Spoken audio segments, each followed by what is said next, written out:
કબડ્ડીની દુનિયામાં બે સૌથી તાકાતવર ટીમ આજે અમદાવાદમાં આમને સામને થવા જઈ રહી છે। અમદાવાદમાં કબડ્ડી વર્લ્ડ કપની ફાઇનલમાં ભારતનો મુકાબલો એટલી જ મજબૂત ઈરાનની ટીમ સામે થશે। ભારતીય ટીમે રેડમાં મહારથ હાંસલ કરી છે।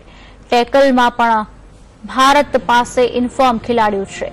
સ્ટાર ખેલાડી મનજીત, સુરજીત, પ્રદીપ અને અજય સહિતના પ્લેયર્સ પાસે ટીમ ઇન્ડિયાને મોટી આશા છે। બીજી તરફ ઈરાનને જરા પણ નજરઅંદાજ કરી શકાય તેમ નથી।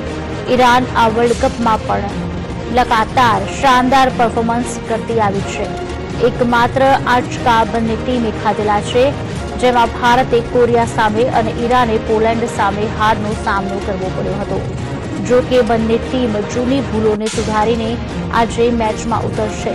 જબરદસ્ત મુકાબલો જોવા મળશે તેમ કબડ્ડી પ્રેમીઓ માની રહ્યા છે। आज अंगे विगत आपसे अमारा संवाददाता कुशांग सोनी। कुशांग, ताकतवर टीम आज अमदावादમાં આમને સામને થવા જઈ રહી છે, શું વિગતો? કબડ્ડી વર્લ્ડ કપનું આયોજન કરવામાં આવ્યું હતું। આજે હવે ભારત અને ઈરાનની જે ટીમો છે તે બંને ટીમો ફાઇનલમાં પ્રવેશી ચૂકી છે। ખાસ વાત કરવામાં આ બંને ટીમોની તો આ બંને ટીમો મજબૂત એ રીતે કરવામાં આવે છે કારણ કે આ બંને ટીમોએ કબડ્ડી વર્લ્ડ કપના પ્રારંભિક તબક્કામાં હારનો સામનો કરવો પડી રહ્યો હતો। બંને જે ટીમો છે તે એક મેચ હારી છે અને તે બાદ જે તમામ મેચો છે તેમાં તેઓએ જીત મેળવી છે। ખાસ વાત કરવામાં આવી તો આ બંને જે ટીમોની સ્ટ્રેટેજી છે તે સામેની ટીમ સમજી શકતી ન હોવાના કારણે આ જે બંને ટીમો છે તે ક્યાંક ને ક્યાંક લાભમાં આવતી હોવાનું માનવામાં આવી રહ્યું છે।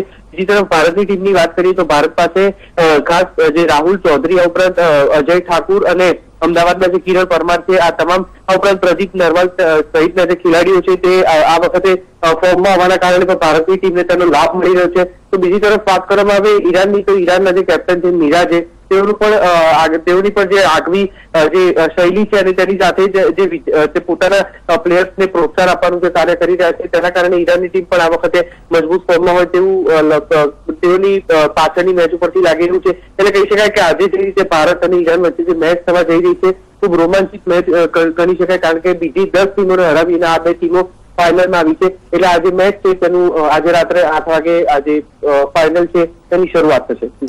આભાર કુશાંગ।